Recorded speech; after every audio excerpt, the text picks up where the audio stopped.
आदाब नाज़रीन, आज हम आपको बताएंगे कि गर्दशी कर्जा के हवाले से पाकिस्तान का वो बहरान जो ख़त्म होने का नाम नहीं लेता, इसकी क्या वजह है, गर्दशी कर्जा क्यों बढ़ता है और इसमें मुसलसल इजाफा क्यों हो रहा है। क्या आपने कभी सोचा कि आपके बिजली के बिल में हर महीने जो इजाफा होता है इसका एक बड़ा हिस्सा उस कर्जे को उतारने में जाता है जो आपने लिया ही नहीं।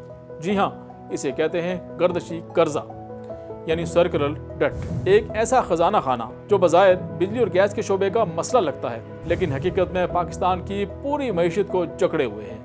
आज की इस वीडियो में हम जानेंगे कि गर्दशी कर्जा असल में है क्या, पाकिस्तान पर इस वक्त कितना गर्दशी कर्जा है और ये बढ़ता क्यों और कैसे है, और इसका खमियाजा आखिर भुगतता कौन है।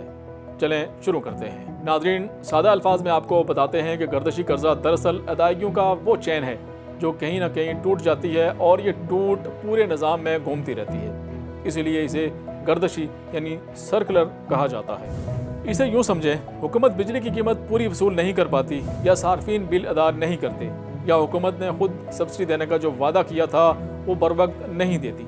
नतीजा ये होता है कि बिजली की तकसीम कार कंपनियाँ, जिन्हें डिस्कोज कहा जाता है, पैसे इकट्ठे नहीं कर पाती। ये डिस्कोज फिर आज़ाद या पावर प्रोड्यूसर यानी IPP को अदायगी नहीं कर पाती। IPPs अपने ईंधन फराम करने वालों को पैसे नहीं दे पाता, और यूँ ये कर्जा एक के बाद एक पूरी चैन में घूमता रहता है बगैर ख़त्म हुए। नाज़रीन, ये सिलसिला पाकिस्तान में 2006 से चल रहा है और हर हुकूमत ने इसे कम करने की भरपूर कोशिश की, मगर इसका मुकम्मल खात्मा आज तक मुमकिन नहीं हो सका। अब बात करते हैं आदाद व शुमार की, जो कि वाकई हैरानकुन है। पाकिस्तान के तवानाई के शोबे का मजमूई गर्दशी कर्जा यानी बिजली और गैस दोनों मिलाकर इस वक्त तकरीबन 5.2 ट्रिलियन रुपए के करीब पहुंच चुका है। इसे दो हिस्सों में तकसीम करके समझते हैं। पहला हिस्सा है नाज़रीन पावर सेक्टर यानी बिजली का शोबा।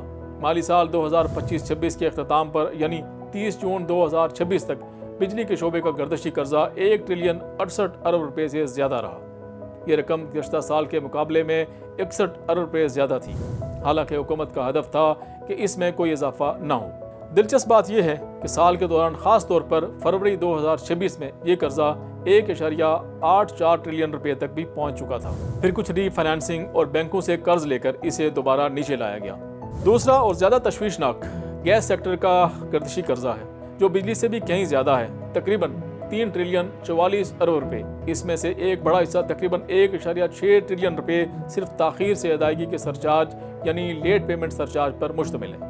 यानी सिर्फ कर्जा देर से चुकाने की सज़ा में सैकड़ों अरब रुपये इजाफी जा रहे हैं। अब सवाल ये है कि आखिर ये कर्ज बढ़ता क्यों है और इसकी चंद बड़ी वजूहात क्या है। पहली वजह यह है बिजली और गैस की चोरी और निज़ाम के नुकसानात, तकसीम के दौरान होने वाले नुकसान जिसे ट्रांसमिशन एंड डिस्ट्रीब्यूशन लॉसेस कहते हैं, और बिजली चोरी दोनों मिलकर हर साल अरबों रुपए का नुकसान करते हैं। सिर्फ गैस चोरी और निज़ाम की खराबियों से सालाना तकरीबन 30 अरब रुपए का नुकसान हो रहा है। दूसरी बड़ी वजह वसूलियों में कमी। बहुत से सार्फिन बशमूल सरकारी इदारे खुद अपने बिल मुकम्मल या वक्त पर अदा नहीं करते। इस कमी को अंडर रिकवरीज कहा जाता है और ये बराह रास्त गर्दशी कर्जे में शामिल हो जाती है। नाज़रीन, तीसरी वजह है हुकूमती सब्सिडी में ताख़ीर या कटौती।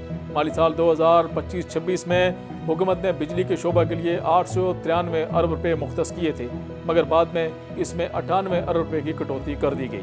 नतीजा ये निकला कि जो कर्ज कम होना था वो 61 अरब रुपये मज़ीद बढ़ गया। चौथी वजह यह है कि बिजली की पैदावारी सलाहियत और तलब में फ़र्क। पाकिस्तान के पास बिजली पैदा करने की सलाहियत ज़रूरत से कहीं ज़्यादा है, मगर माहिदों के तहत हुकूमत को IPPs को चाहे बिजली इस्तेमाल हो या ना हो, कैपेसिटी पेमेंट्स यानी सलाहियत की मद में अदायगी करनी पड़ती है, और ये एक मुस्तकिल बोझ बन चुका है। पांचवी वजह कर्जे पर सूद और महंगा ईंधन। जितनी देर कर्जा अदा नहीं होता इतना ही उस पर सूद बढ़ता जाता है। साथ ही महंगी LNG की दरामद और रुपये की कदर में कमी भी इस बोझ को मजीद बढ़ा देती है। यूँ ये एक ऐसा चक्कर बन जाता है जहाँ पुराना कर्जा चुकाने के लिए नया कर्जा लेना पड़ता है और मसला हल होने के बजाय मजीद उलझता चला जाता है। इस गर्दशी कर्जे का सबसे बड़ा खमियाजा आम सारिफ को भुगतना पड़ता है।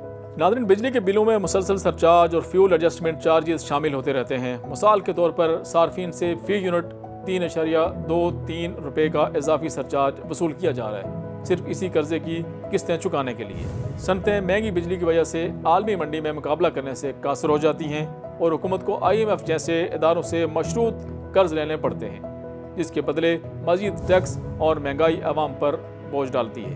مختصر یہ کہ ایک تکنیکی یا مالیاتی اصطلاح نہیں بلکہ ایسا بوجھ جو براہ راست ہر پاکستانی کی جیب پر پڑتا ہے۔